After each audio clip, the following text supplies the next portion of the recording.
Hello and welcome to Sports Buzz, DD India's special bulletin on all international sporting updates. I'm Deepika and let's start with the top headlines. R Ashwin wins ICC Men's Player of the Month award for stellar show against England, whereas England Test captain Joe Root and West Indies Test debutant Kyle Mayers were nominated alongside Ashwin for the honour. Indian women's team registers victory against South Africa by 9 wickets in the second ODI to level the 5-match series by 1-1 in Lucknow on Tuesday.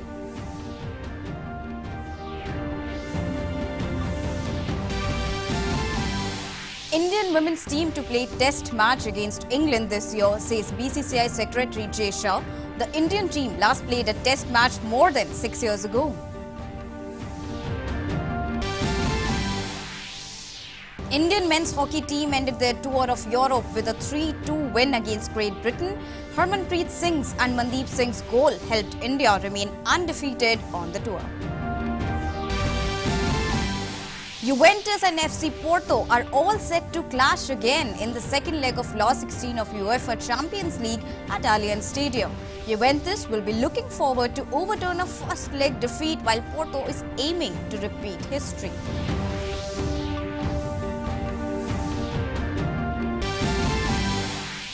In a crucial contest in the race for Champions League qualification, Chelsea consolidated 4th spot in the Premier League while Kai Havertz made decisive contributions in either half as Chelsea proved a cut above their resurgent top 4 rivals.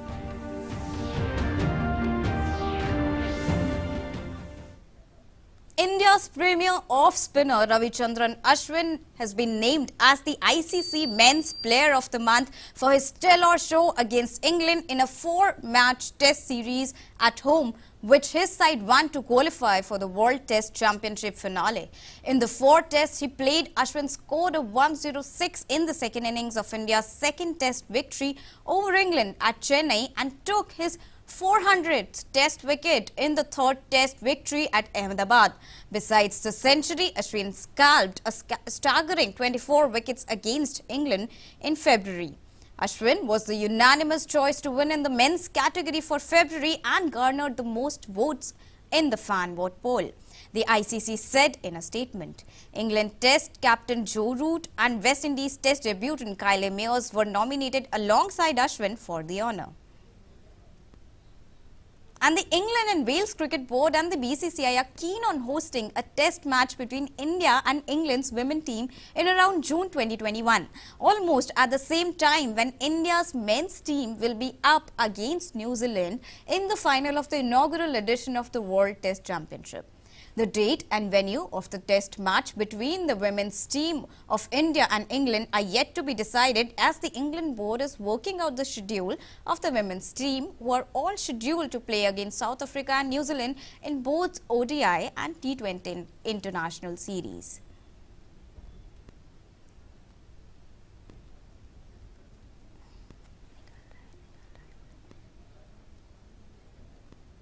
A response of equal magnitude, if not greater, from India as it annihilates South Africa in the second ODI in some grandeur. Clinical from the start were Mithali Raj's girl as they packed up their tormentors from the last ODI. South Africa openers Lizelle Lee and Laura Woolward cheaply back to the dressing room early. Led by the evergreen Jhulan Goswami, sensational 442 and comeback girl Mansi Joshi's crucial 23-on-2, India dealt a massive jolt for Soon Lewis and company as the Proteas found themselves cleaned up for 157 on a Lucknow surface conducive to some exquisite stroke play. And the Indians did just that in its manic chase. Led by the swashbuckling Smriti Mandhana, who got off to a feisty start with 2 sixes, India rallied to the finish line with fine pace. Even as fellow opener Jamia Rodriguez failed to make a merry on a decent batting track, Mandhana paired up with Poonam Rao to set up the chase beautifully. Rao took her own sweet time before settling, while Mandhana took on the South African pace attack with some rigour, blazing 10 boundaries and 3 sixes on her way to a glorious 80 off just 64 deliveries. Raut finishes on 62 of 89, while Mandhana remained the start of the chase as she also edged her name as India's most prolific ODI opener. Former Indian captain Sourav Ganguly, who has given some of the best match winners to Indian cricket, such as the likes of Yuvraj Singh, Virendra Sehwag, calls Rishabh Pant a match winner. More in this report. BCCI President Sourav Ganguly has expressed his likeliness toward Rishabh Pant, calling the young wicketkeeper batsman a game changer. Ganguly, who worked closely with Rishabh Pant as a part of Delhi Capital coach staff in IPL 2019, explained how Rishabh Pant's batting has been on an upward curve since the tour of Australia last year.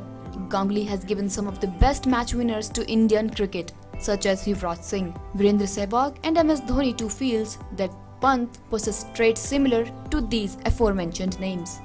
Pant endured a tough 2020, a year in which he was dropped from India's limited overs setup, included in the Indian Test squad for the tour of Australia. Pant missed out the Wriddhiman Saha in the playing 11 for the first test, but after India were bundled out for a record low of 36 all-out, the 23-year-old came into the team and almost immediately made a mark. Pant produced a stunning knock of 97, almost winning India the third test at Sydney, which ended in an epic draw. But Pant's best was saved for the last as India started at a mountains of run. Needed 428 to win in the fourth inning of the Brisbane Test spectacularly with the Indian low order, scoring an unbeaten 89 and helped India register a memorable win, which sealed the series with 2-1 in favour of the hosts.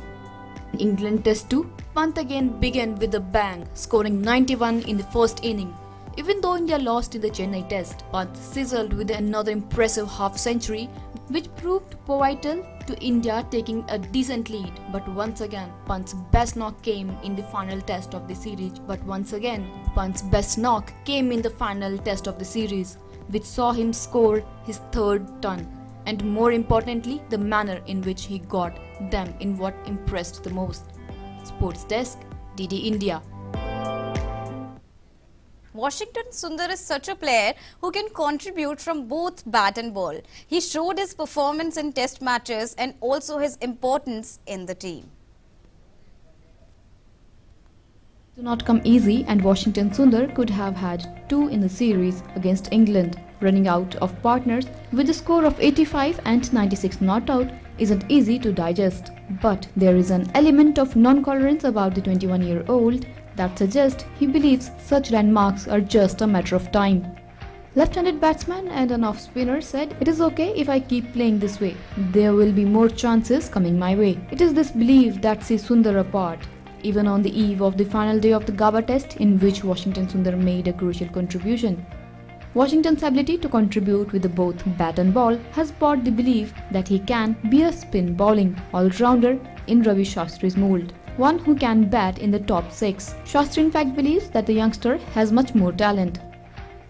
Shastri feels getting those half-centuries and picking up a couple of wickets should be Washington's aim. Shastri said, "That was my role overseas during the whole of 1980s, and I think he can do that easily." Shastri further added that he would ask Tamil Nadu captain Dinesh Karthik to make a left-handed bat in the top 4 in the Ranji Trophy. Due to consistent T20 exposure, the off-spinner has the ability to keep things tight, and where the pitchers are doing a bit for the spinners, the youngster can pick up the wickets. But Subramaniam believes still a work in process. Sports Desk, DD India. And let's take a quick look at the cricket wrap for more international cricket updates. महिला cricket team को भारतीय cricket control board की ओर से एक बड़ा तोहफा मिला है। BCCI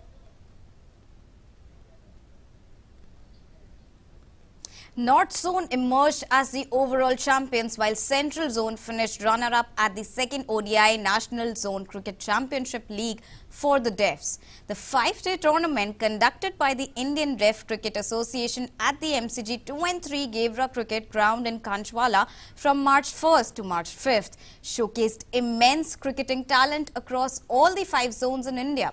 Manjeet Singh took home Man of the Series and Virendra Singh from North Zone took home Best Bowler Award, while Tanmay Tiwari from Central Zone was named as the Best Batsman. The tournament assumes significance as the performance of the players in the event may secure them a spot in the team for the Deaf ICC World Cup 2022. The selection process and the squad for the ICC Deaf World Cup 2022 will take place in the coming months. ये इनका भी जो अक्टूबर में Asia cup है, 2022 में world cup है, तो इनमें से जो अच्छे बच्चे होंगे, सिलेक्टेड बच्चे होंगे, जो भी 30 बच्चे छांटे जाएंगे, उसमें से 15 बच्चे छांटे जाएंगे जो बाहर वर्ल्ड कप के लिए टीम जाएगी खेलने. The starting ceremony for this month's and also the IOC President spokesperson Mark Adams said that decision on whether international spectators will be allowed at Olympics will be decided in late March.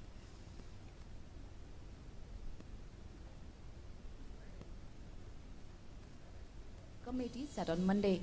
There will be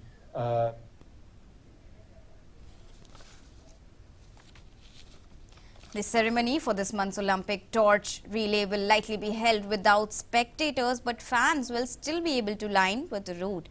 The Yomiuri Shimbun daily reported that organizers fear crowding at the 25 March event in Fukushima and will probably bar the 3,000 spectators initially planned. The organizers have already laid out strict rules for the virus-delayed nationwide relay, which was called off in 2020 after the historic decision to postpone the games by a year.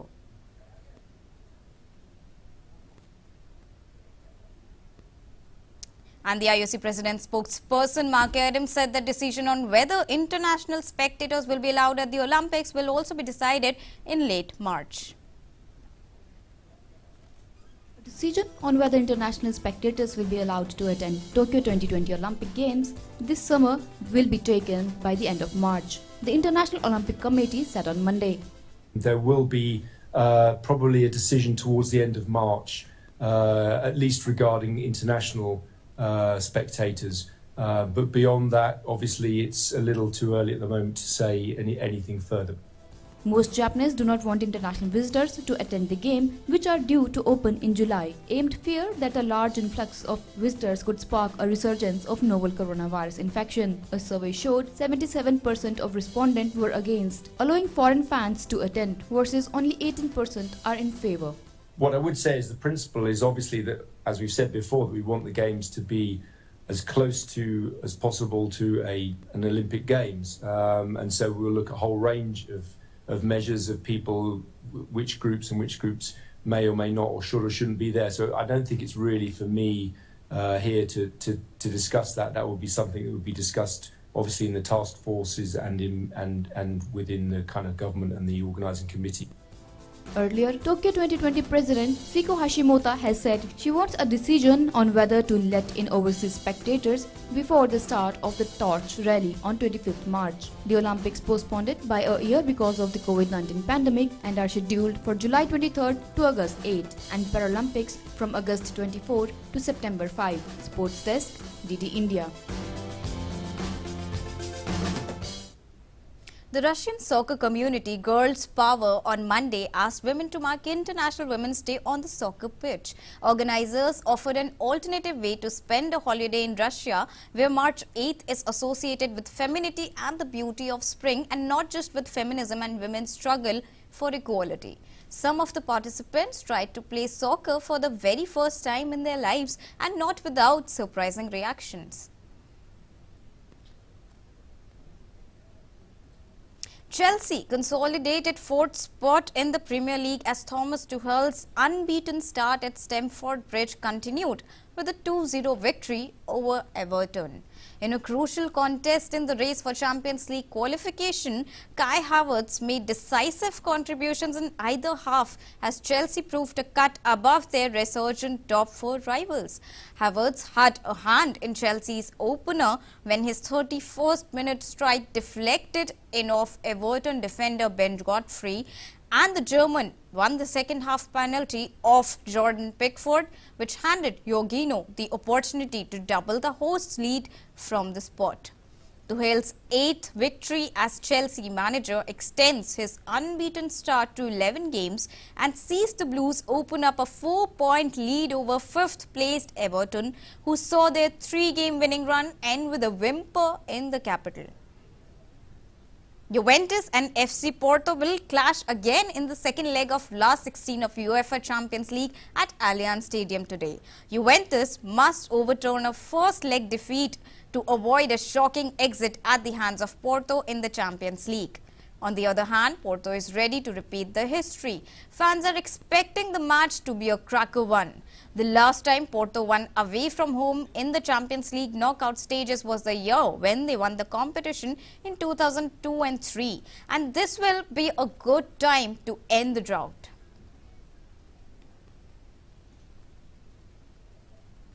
Borussia Dortmund will be looking to book their spot in the quarter-finals of the Champions League when they host Seville in the second leg of their last 16 tie tonight.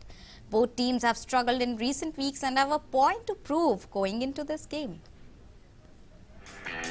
The UEFA Champions League is back in action with a round of second league fixtures this week as Borussia Dortmund take on Sevilla at Westfalenstadion. Both teams have struggled in recent weeks and have a point to prove going into this game. Sevilla have enjoyed an exceptional season, but their recent slumps have given Julen Lopetegui a series of problems to address. The Andalusians suffered a shock 2-1 defeat against Elche over the weekend and have a mountain to climb in this match. Borussia Dortmund started their high-profile match against Bayern Munich in ideal fashion but suffered a 4-2 defeat on the day. The Ruhr Valley Giants have been inconsistent this season and cannot afford to slip up in this fixture.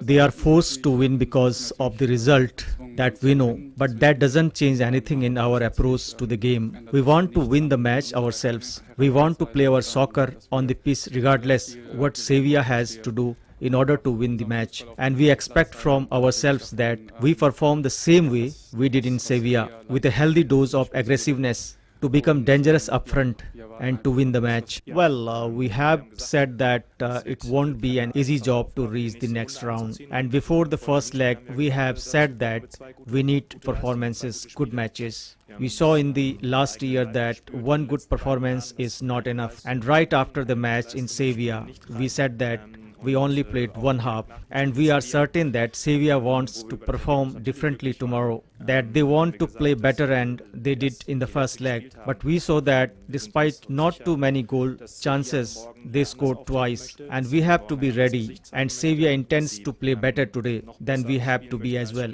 Borussia Dortmund and Sevilla are on an even footing as far as the head-to-head records is concerned and have won one game apiece out of 3 matches played between two teams. Matches between the two sides have often seen several goals and plenty of drama. The first leg between two teams saw Sevilla take an early lead at Ramon Sanchez Pizjuan Stadium. Borussia Dortmund staged a stunning comeback, however, and came away with a 3-2 victory. Well, we expect a very good team. Well, they were in a phase just now where the results were not that great, and we also noticed that, but that is exactly the phase we saw with Sevilla before the first leg, and we have decided for ourselves that this is completely different competition and we will focus on that competition alone, and we will do better that we did in Bundesliga of late. We expect Sevilla to show a very similar reaction today. We saw even after the first leg that Sevilla was very dissatisfied with the result and the way they played, and we said that we will see a different Sevilla here in Dortmund, and we will prepare for that. Most of the senior players are currently injured and have been ruled out of this fixture. Roman Burki and Lukas Piszczek have recovered from their knocks and are available for this game. Sports Desk, DD India.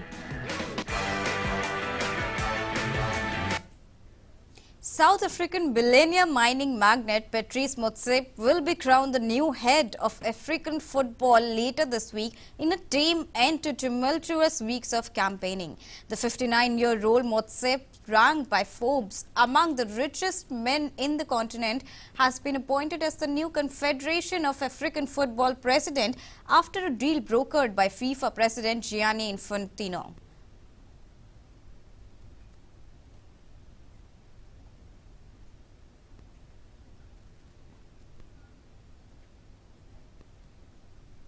And Cristiano Ronaldo reached another scoring landmark on the occasion of his 600th league game when he netted Juventus' third goal in a 3-0 victory against Spezia.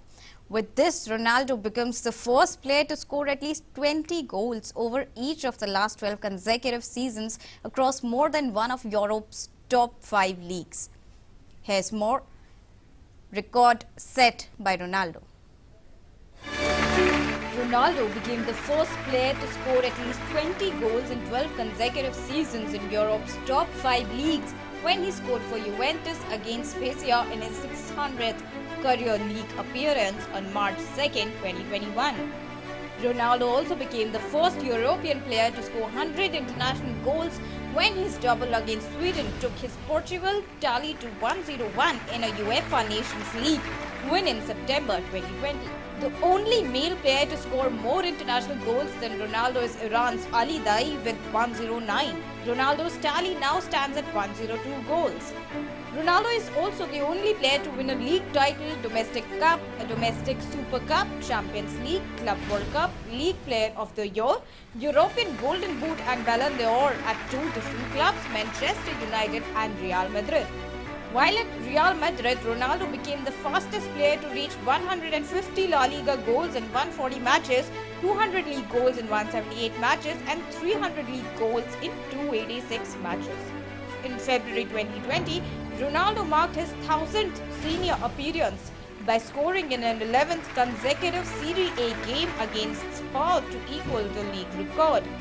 In 2019-2020, Ronaldo became the oldest player to score 30 goals in one of Europe's top 5 leagues since Ronnie Rook of Arsenal in 1948, reaching the landmark aged 35 years and 166 days. Ronaldo's 37-goal haul in all competition for Juventus in 2019-2020 was a club record for a single season, breaking Felice Borrell's record from 1933-1934. Ronaldo is the Champions League all-time top scorer with 134 goals and also holds the record for the most goals scored in a single campaign in the competition with 17 in 2013 and 2014. Ronaldo is also the only player to score in 3 Champions League finals and the only player to find the net in 11 consecutive matches in the competition. He has won 5 Ballon d'Or awards, most recently in 2017, a tally second only to Barcelona's Lionel Messi, who has 6. He is Real Madrid's all-time top scorer with 450 goals.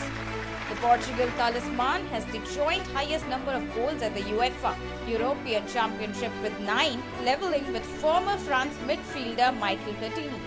He also holds the record for the most goals in European Championship and World Cup qualifying games, that is 61. Ronaldo has won the European Golden Boot, the award given to Europeans football top scorer, 4 times, as well as claiming top score awards in the Premier League and La Liga. It has been claimed that Ronaldo's career total of 767 senior goals makes him the most prolific professional goal scorer in the history of the game. However, the title is contested due to the unofficial tallies of Joseph Bican, Romario and Pele. Soccer's world governing body FIFA does not keep an official record, and the Czech FA claimed in January that Bican's tally stands at 821 goals. Sports Desk, DD India. And in hockey, Indian men's hockey team ended their tour of Europe with a splendid 3-2 win against Great Britain yesterday. Harmanpreet Singh's goal in the very first minute and 2 goals by Mandeep Singh in the 28th and 59th minute helped India remain undefeated on the tour. For Great Britain, James Gale and striker Adam Forsyth scored. In the previous match, India's Simranjeet Singh had scored a late goal to hold Great Britain a 1-1 draw, and against Germany, the Priyar Srijesh-led side had secured a 6-1 win in the first match and a 1-1 draw in the second one. The Russian hockey stars took part in a match on frozen Lake Baikal to draw attention to ecological issues faced by the UNESCO World Heritage Site. A match organized by the United Nations Environment Programme and former NHL player Vyacheslav Fetisov was attended by many famous hockey players. During 2021, more than 60 events and infrastructure projects related to ecology, culture and educational activities will be held in the region regarding to Lake Baikal. And in archery, Atanu Das and Deepika Kumari will be the first Indian couple to take part in the same event in upcoming Olympic Games as sports recurve archers and their ticket to Tokyo Games after the 3-day final selection trials concluded at Army Sports Institute in Pune. Atanu and Deepika, who got married after a 2-year courtship last year, finished among the top 3 to ensure their berths. World champion Magnus is teaming up with the Breakthrough Initiatives and Breakthrough Junior Challenge for his upcoming tournament, which commences from March 13th. The partnership seeks to celebrate the 60th anniversary of the first human flight to space. 1 year ago, Magnus Carlsen created the Magnus Invitational tournament, which brought professional chess online for the first time. The tournament helped spark an online chess renaissance and became the first event of a series of online tournaments now known as the Meltwater Champions Chess Tour. Repeating its success, this year's Magnus Carlsen Invitational Tournament in March partners with philanthropic Breakthrough Initiatives and Breakthrough Junior Challenge. Phil Mickelson has fallen outside the top 100 of the official world golf ranking for the first time in 28 years. In the new rankings released on Monday, Mickelson was ranked number 101, ending his record streak at 1,425 weeks. Mickelson first appeared in the top 100 in August 1993 after winning the internationals. And that's it in this edition of Sports Bulletin. More coming up on the other side. Stay tuned and thank you for watching.